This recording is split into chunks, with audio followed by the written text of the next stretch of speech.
नमस्कार दोस्तों, मेरा नाम राहुल शर्मा है और आज की हमारी इस क्लास के अंदर हम 12th क्लास की जो इकोनॉमिक्स की माइक्रो और मैक्रो के जितने भी इम्पोर्टेंट एमसीक्यू क्वेश्चन हैं जो आपके बोर्ड एग्जाम में बार बार रिपीट हो रहे हैं, उन सभी को स्टडी करने वाले हैं। और बिना किसी देरी के हमारी इस वीडियो को हम आज स्टार्ट करते हैं। यदि आप इस चैनल पर नए हैं तो please like and subscribe my channel. तो चलिए दोस्तों, इसको स्टार्ट करते हैं। तो हमारा जो पहला क्वेश्चन है वो है द उत्पादन संभावना वक्र का ढलान कैसा होता है, क्या होता है। तो यह है हमारा दोस्तों, यह है हमारा उत्पादन संभावना वक्र, प्रोडक्शन पॉसिबिलिटी कर्व, जिसको हम PPC के नाम से भी जानते हैं, या हम इसे कभी कभी प्रोडक्शन पॉसिबिलिटी फ्रंटियर भी कह देते हैं।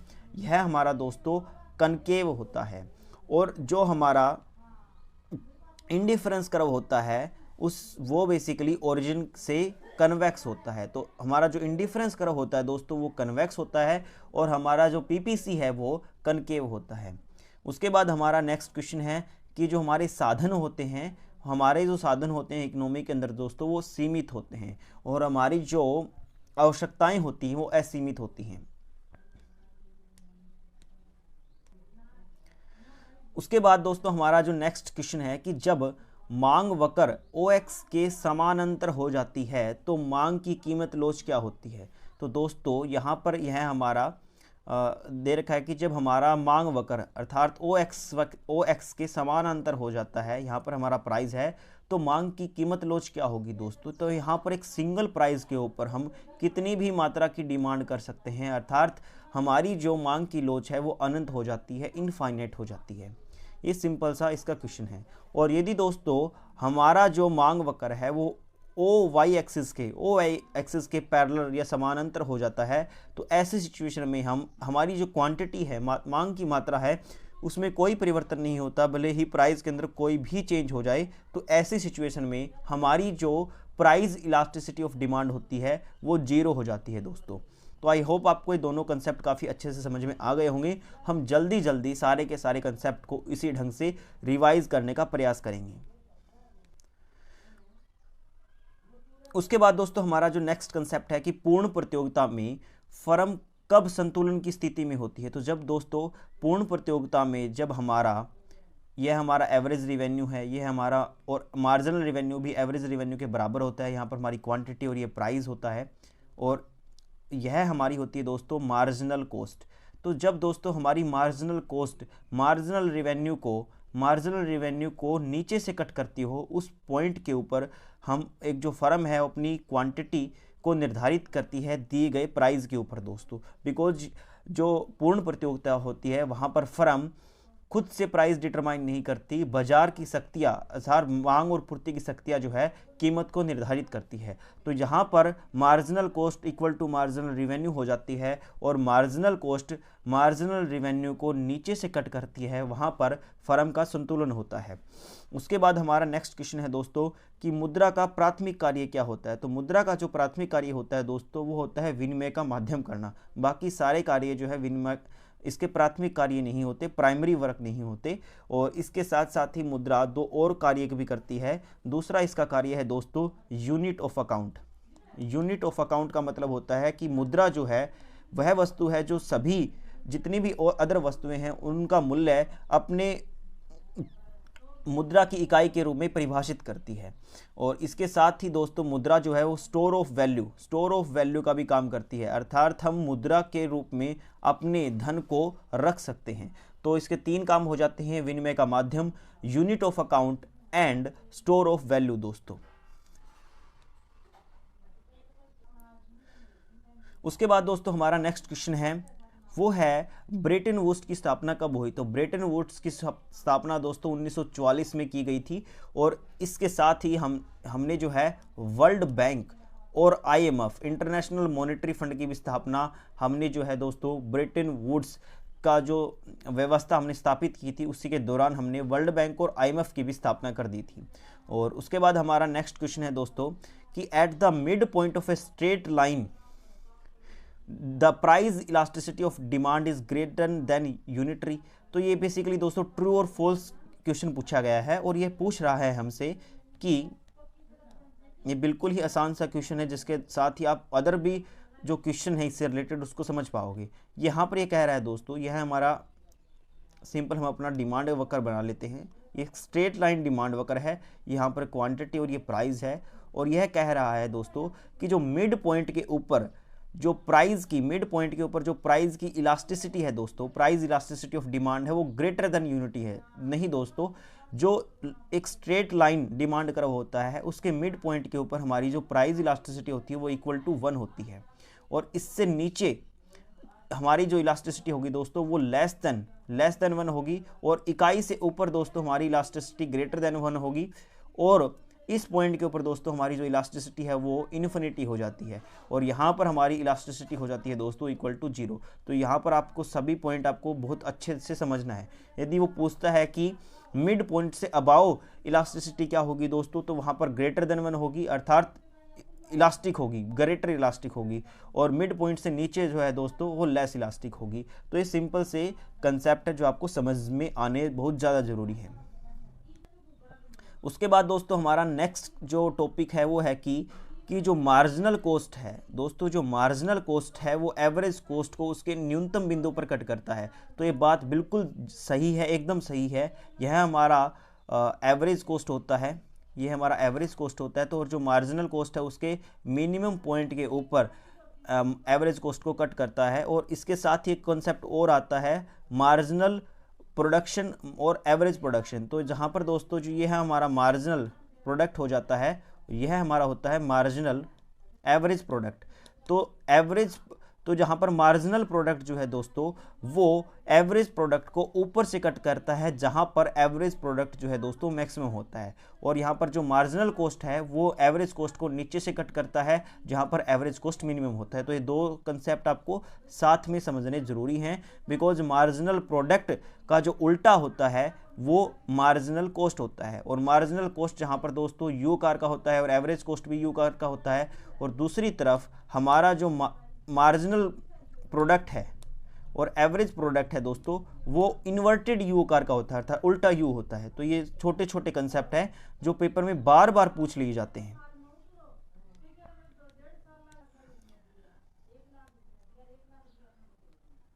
उसके बाद दोस्तों हमारा जो नेक्स्ट टॉपिक है कि परफेक्ट कंपटीशन के अंदर जो प्रोडक्ट होते हैं होमोजीनियस होते हैं, ये बात बिल्कुल सही है।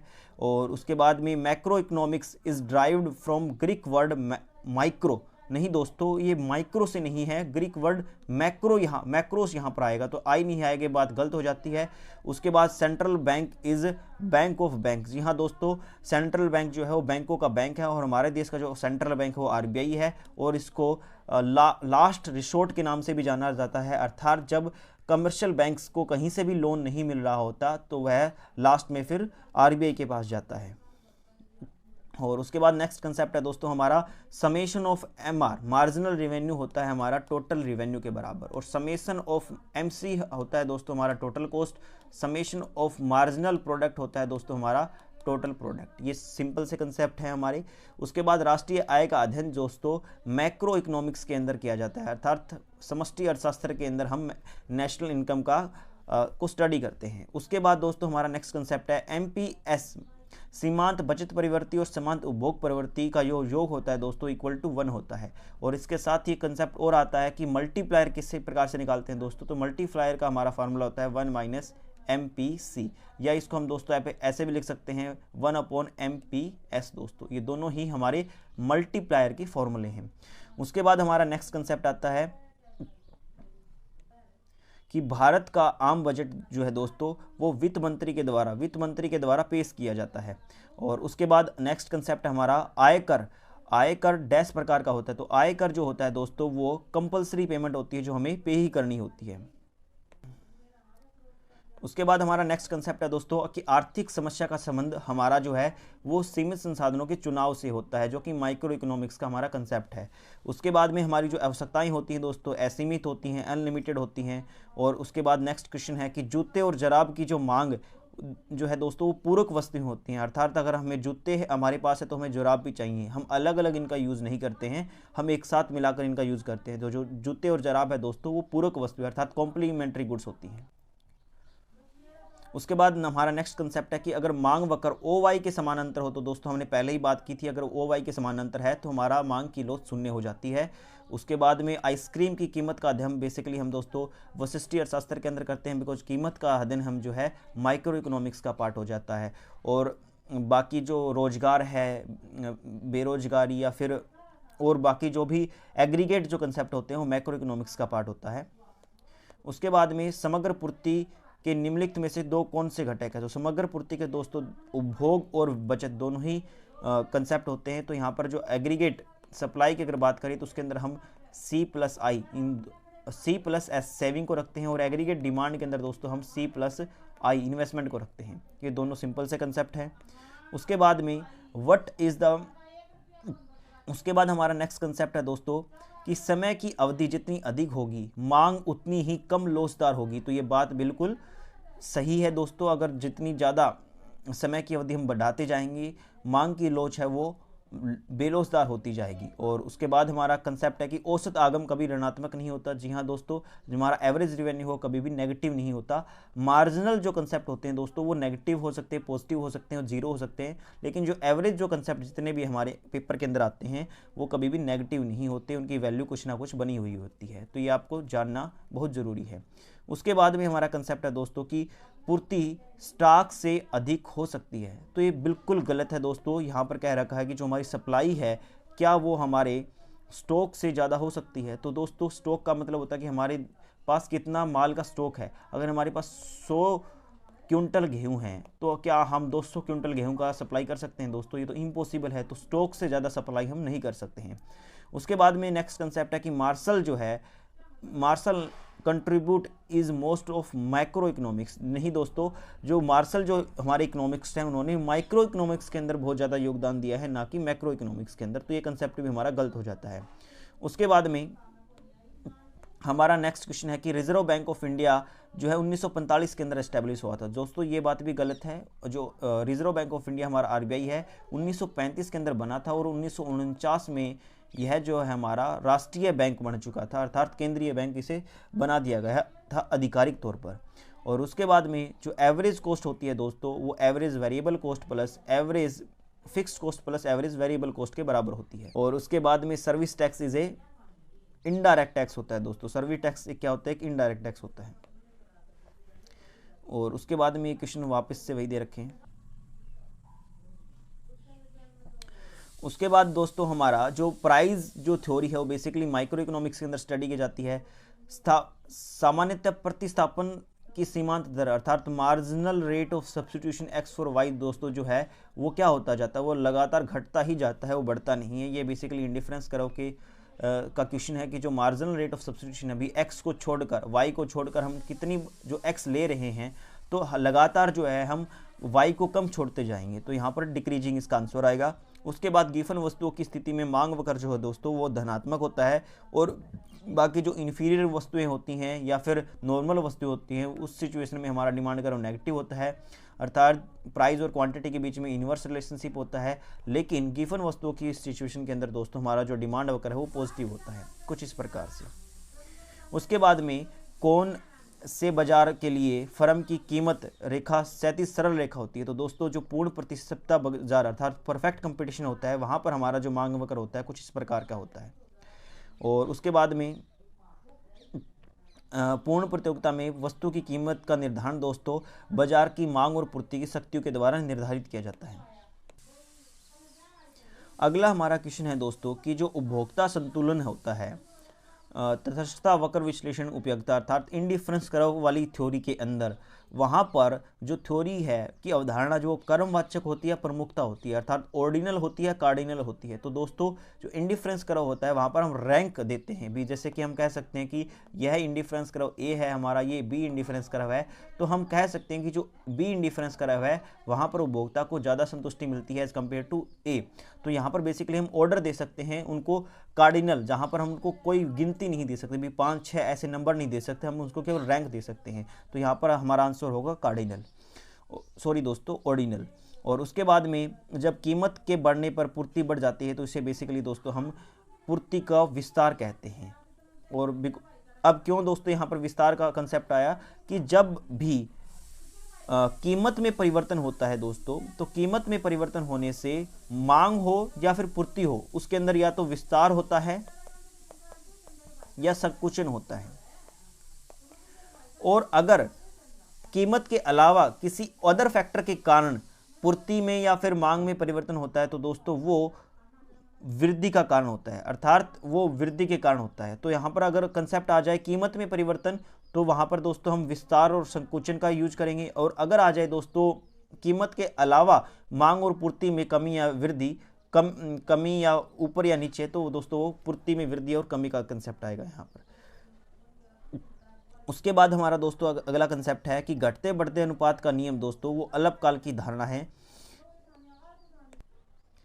अगला हमारा कंसेप्ट है दोस्तों कि यहाँ पर एसेशन और रीजन के हमारे क्वेश्चन है कि law of variable proportion can be avoided. इसको अवॉइड किया जा सकता है अगर हम टेक्नोलॉजी को हमारे प्रोडक्शन प्रोसेस के अंदर शामिल कर ले। तो ये दोनों ही बातें दोस्तों सही हैं, इसका कारण और प्रभाव है। उसके बाद में हमारा नेक्स्ट कंसेप्ट है दोस्तों कि टोटल यूटिलिटी इंक्रीज होती जाती है as long as marginal utility positive रहती है। तो सिंपल सा कंसेप्ट है दोस्तों, हम एक रोटी वाला जो हम बार बार एग्जांपल लेते हैं कि पहली रोटी खाई तो 10 यूटिलिटी मिली, दूसरी से 9, फिर 8, फिर 7, फिर 6, फिर -5। तो जब तक मार्जिनल यूटिलिटी पॉजिटिव रहेगी टोटल यूटिलिटी इंक्रीज होगी, लेकिन जैसे ही नेगेटिव हो जाती है तो टोटल यूटिलिटी घटना स्टार्ट हो जाती है। और जो मार्जिनल यूटिलिटी होती है दोस्तों वही टोटल यूटिलिटी का स्लोप होता है। तो दोनों ही बातें एक दूसरे के साथ सही हैं। और उसके बाद हमारा नेक्स्ट कंसेप्ट है इसके अंदर, वो है कि शुद्ध निवेश किसके बराबर होता है। तो दोस्तों जो शुद्ध निवेश होता है वो सकल निवेश में से जब हम मूल्यह्रास को घटा देते हैं तो हमें शुद्ध निवेश हमें प्राप्त होता है, नेट इन्वेस्टमेंट। उसके बाद व्यापार शेष की तुलना में दोस्तों जो भुगतान शेष होता है वो अधिक व्यापक धारणा होती है, बिकॉज व्यापार शेष के अंदर हम केवल और केवल गुड्स के एक्सपोर्ट और इंपोर्ट को लेते हैं। लेकिन जहाँ पर भुगतान शेष की बात आती है दोस्तों, इसके अंदर गुड्स भी आती हैं, सर्विसेज भी आती हैं, इसके अंदर ट्रांसफ़र पेमेंट का भी ऑप्शन होता है, या फिर मैं इसको ज़्यादा और ब्रॉडर सेंस में कहूँ तो इसके अंदर करंट अकाउंट, कैपिटल अकाउंट, सारी ही चीज़ें जो हैं दोस्तों वो भुगतान शेष के अंदर आ जाती हैं। और वहीं दोस्तों जो व्यापार शेष है वो केवल और केवल गुड्स के एक्सपोर्ट और इंपोर्ट को ही शामिल करता है। तो जो भुगतान शेष है वो एक ज़्यादा व्यापक धारणा है एज कम्पेयर टू व्यापार शेष या ट्रेड बैलेंस। उसके बाद दोस्तों विनिमय दर से अभिप्राय अंतर्राष्ट्रीय मुद्रा बाजार में एक करेंसी की अन्य करेंसियों के रूप में कीमत से है और विनिमय के अनुपात से। तो दोनों ही ऑप्शन यहाँ पर हमारे सही हो जाएंगे। और ऐसे ऐसे क्वेश्चन दोस्तों इससे आप पेपर के अंदर नकल भी कर सकते हो कि इस पूरी की पूरी डेफिनेशन को आप पेपर के अंदर उतार के भी आ सकते हो अगर किसी दूसरे क्वेश्चन के अंदर आपसे पूछा गया है कि विनिमय दर से आप क्या समझते हैं। उसके बाद दोस्तों हमारा नेक्स्ट क्वेश्चन है वो है कि कर एक क्या है दोस्तों। कर एक अनिवार्य भुगतान है, मैंडेटरी है, जिसको हम कभी कभी कंपलसरी के नाम से भी देखते हैं।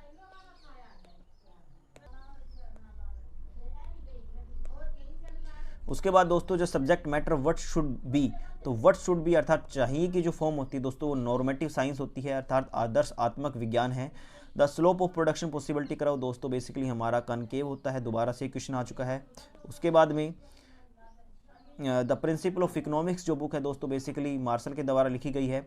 The indifference curve map is group of represent more than one indifference curve को रिप्रेजेंट करता है दोस्तों। ये हमारा इंडिफरेंस कर्व है जो एक से ज़्यादा, इंडिफरेंस मैप है जो एक से ज़्यादा इंडिफरेंस कर्व को शो करता है। उसके बाद दोस्तों जो अंडर परफेक्ट कंपटीशन के अंदर दोस्तों हमारा एवरेज रेवेन्यू मार्जिनल रेवेन्यू के बराबर होता है, इसको हमने पहले ही देख लिया है।